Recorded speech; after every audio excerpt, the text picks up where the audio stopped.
Bom dia. Eu estou aqui organizando os canais, os vídeos, e aí eu vi que eu tinha um vídeo gravado que eu não tinha subido nem para o YouTube nem para a página do Pirilampo. Por quê? Porque ele tinha participação especial da Pinar.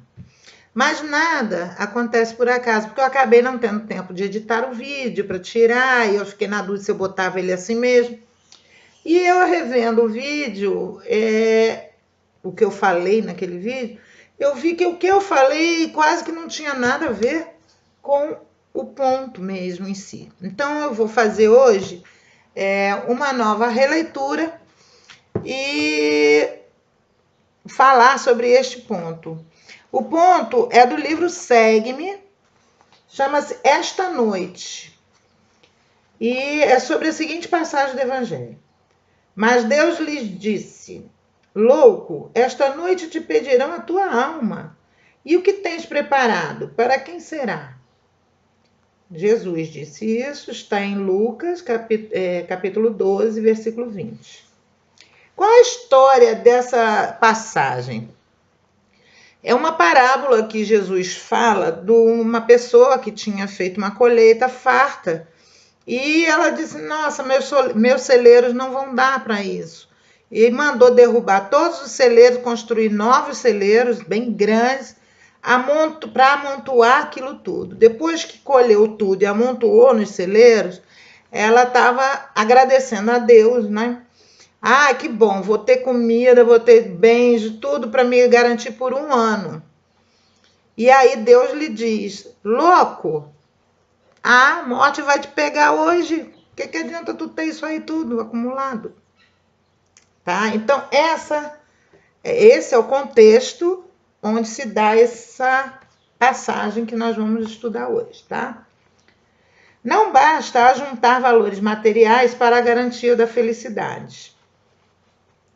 A supercultura consegue atualmente na Terra feitos prodigiosos em todos os reinos da natureza física, desde o controle das forças atômicas às realizações astronômicas.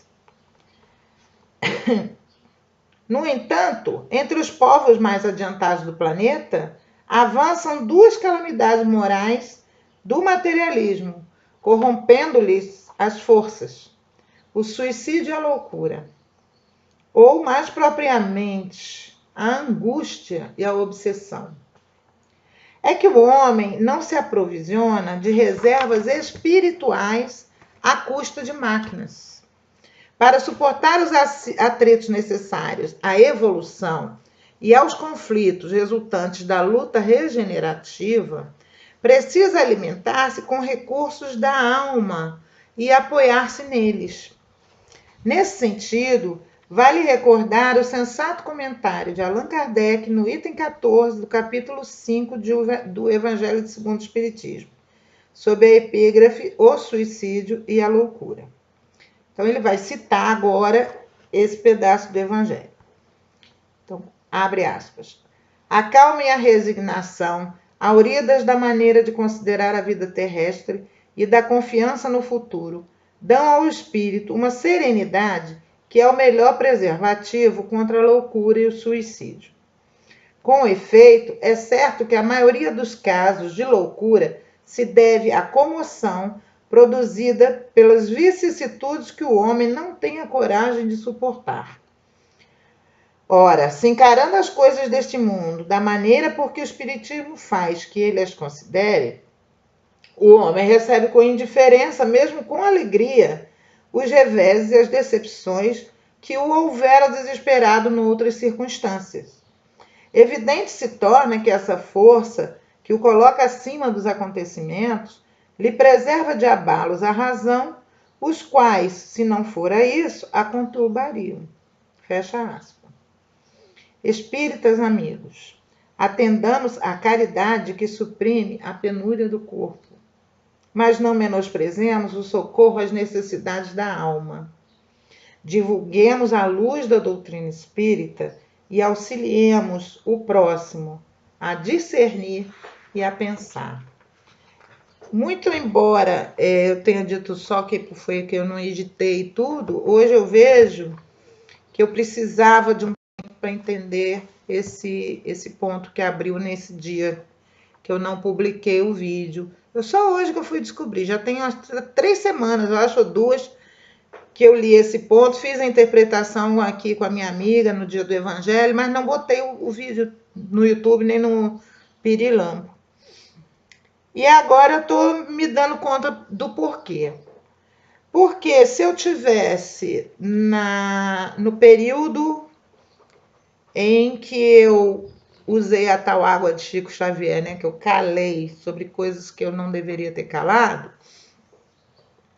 ou seja, não que eu não devesse calar, é porque aquilo estava me violentando. Eu deveria ter feito isso sem que isso me violentasse. E isso só seria possível se eu tivesse, naquele momento, o conhecimento disso aqui, como ele diz, entranhado em mim, né? Eu, desde criança, eu tenho contato com a doutrina espírita, mas ela não entrou em mim a tal ponto de eu suportar, durante o período, quase um ano, aquela situação de uma maneira que não me violentasse. Então, eu acabei ficando doente, que é justamente o que ele diz aqui. Se você tem calma e resignação auridas de uma maneira, de uma perspectiva de você olhar a vida terrestre, isso você ganha uma serenidade, porque você vai olhar aquilo e dizer assim,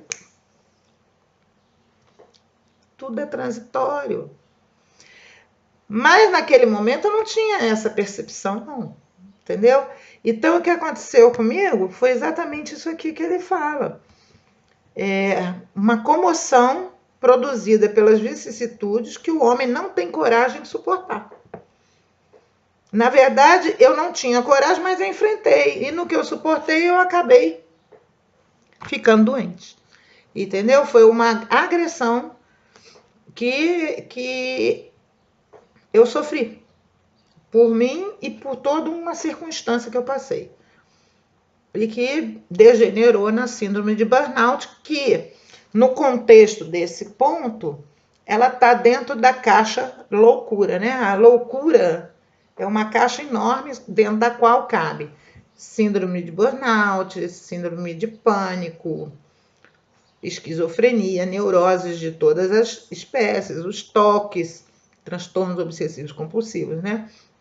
A bipolaridade, a depressão, tudo isso está dentro da caixa da loucura.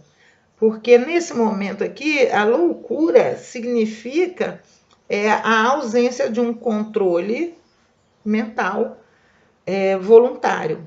Ou seja, você não consegue dar conta de sentimentos e pensamentos. Você entra no padrão vibratório que você não perde o seu livre-arbítrio, mas você não consegue sair de uma determinada rotina mental, né? E às vezes você precisa de medicação própria que lhe dê as enzimas necessárias, né? E de um tratamento terapêutico para que você ressignifique as situações que te levaram àquele ponto.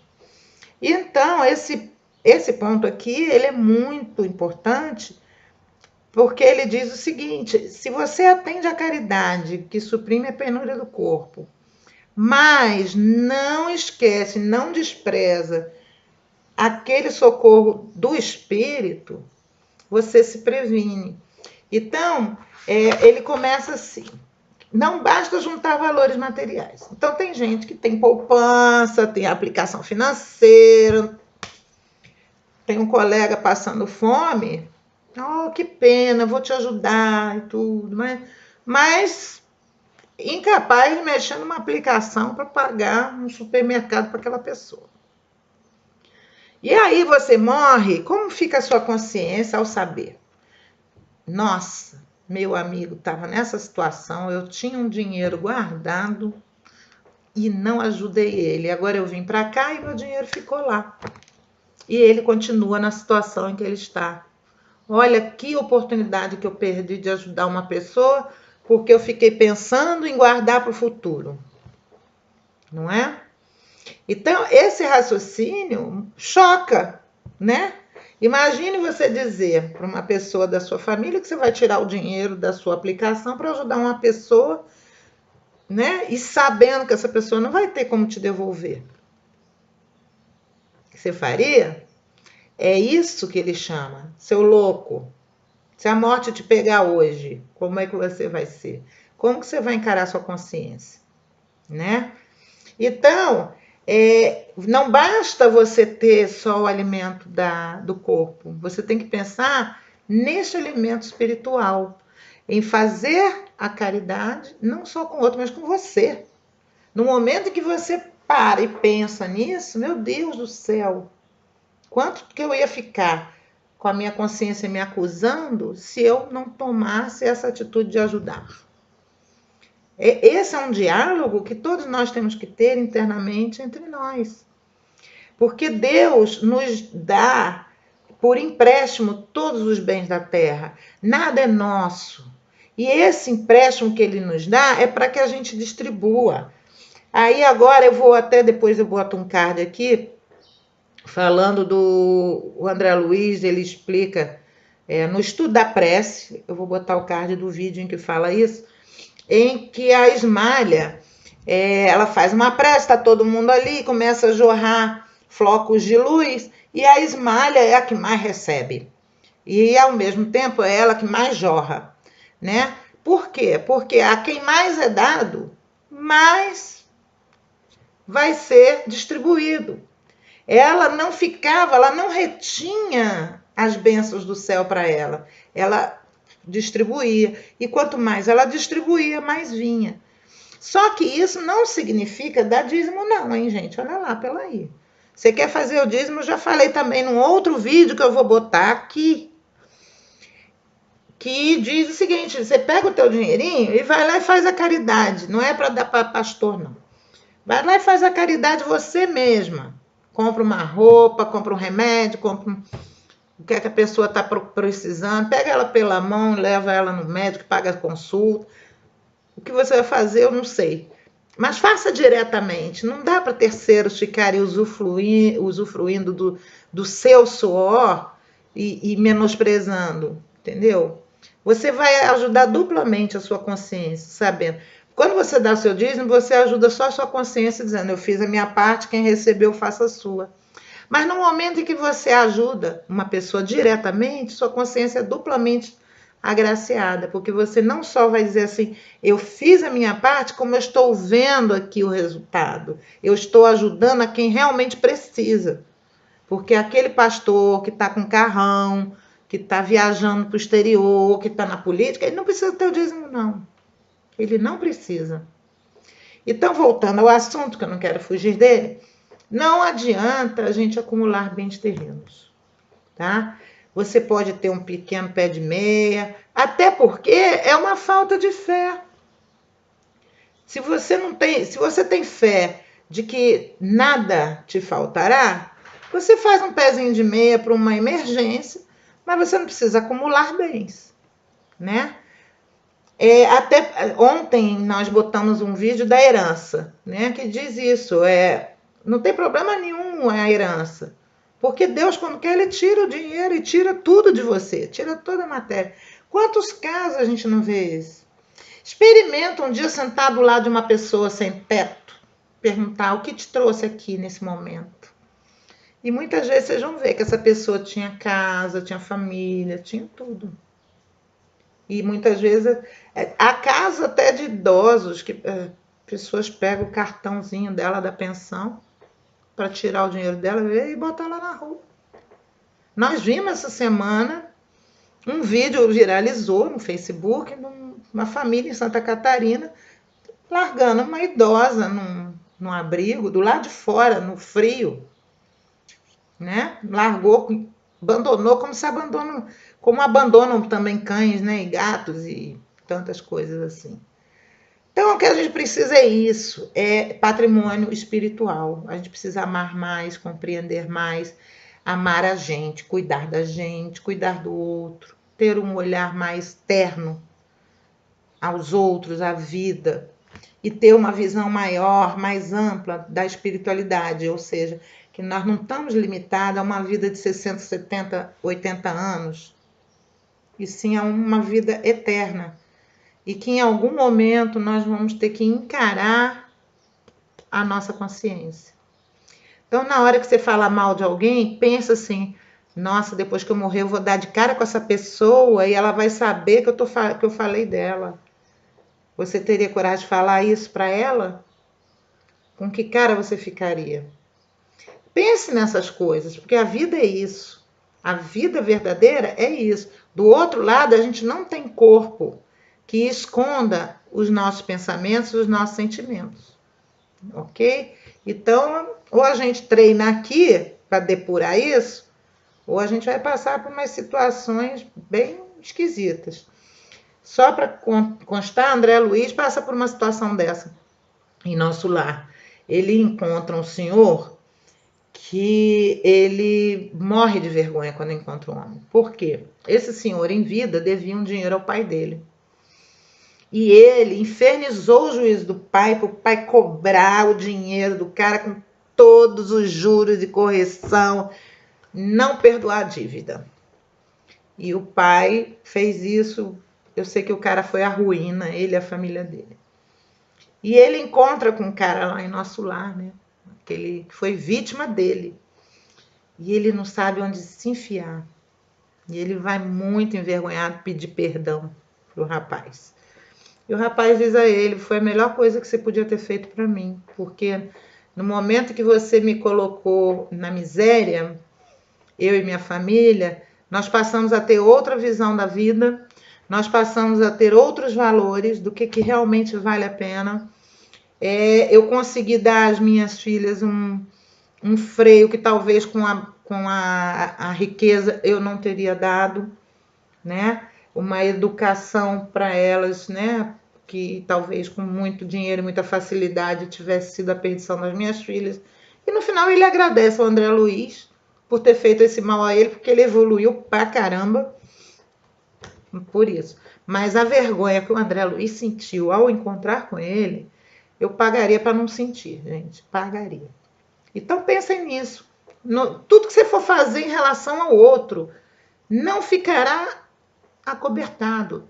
Toda verdade virá à tona um dia. Você vai ter que enfrentar o outro, olhar na cara dele e, meu Deus, eu fiz isso com essa pessoa. Com a sua consciência lhe acusando. E você vai ter que pedir perdão. Peça logo. Se você tem alguma coisa, peça logo seu perdão. Tá bom? Gente, fiquem com Deus. Como vocês podem ver, esse ponto realmente só hoje que eu tinha condições de analisá-lo friamente. Quando ele veio, eu ainda não estava com o olho de ver, nem ouvido de ouvir. Um beijo grande para vocês. Um bom dia. Tenham muita paz. Que Deus esteja com vocês.